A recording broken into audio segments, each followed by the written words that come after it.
at least temporarily. Now, it's just a racquetball, squishy material, right? Now, Molly, your job, you're going to stand about here. Are you right-handed or left-handed?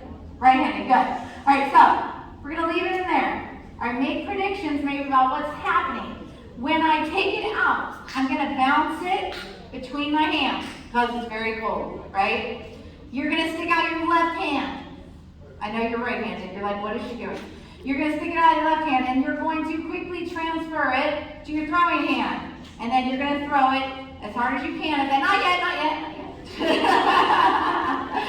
That's your caution sign, okay? She's ready, I can tell. All right, now, she's ready. The question is our racquetball ready? Now, it's still bubbling. That means there's still heat being removed from it. I want all this vapor to slow down. I want no more bubbling. And you guys saw when I put the spoon in there, what happened immediately? It started boiling, right? It started changing to a gas.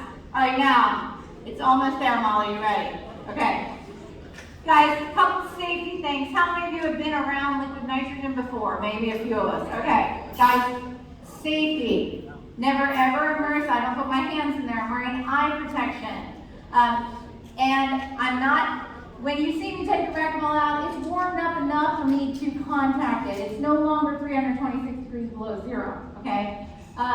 And never want to be in a room trapped with this stuff because it expands at 800 times its volume. So 1 milliliter turns into 800.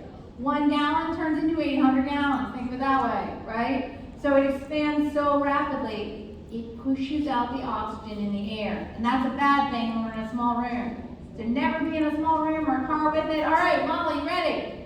All right, here we go. We're going to go in 3, 2, 1, and throw it. Woo! All right, good boy, big hand. Awesome. Okay, awesome. All right.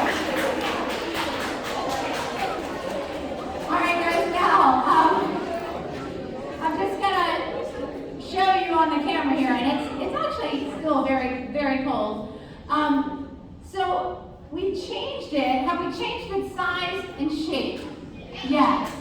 So we changed its physical properties. But guys, is it still just racquetball material? Yeah, it's just in pieces. So guys, we did not chemically change this. We only changed the physical properties. Now, right now, you guys, what did it sound like when it hit the wall? It sounded like broken what? Glass, exactly. So, right now, if I throw these pieces, it's going to sound like glass again. If I let it warm up, though, it's eventually going to come back to that nice, stretchy, squishy racquetball material. All right, guys, now,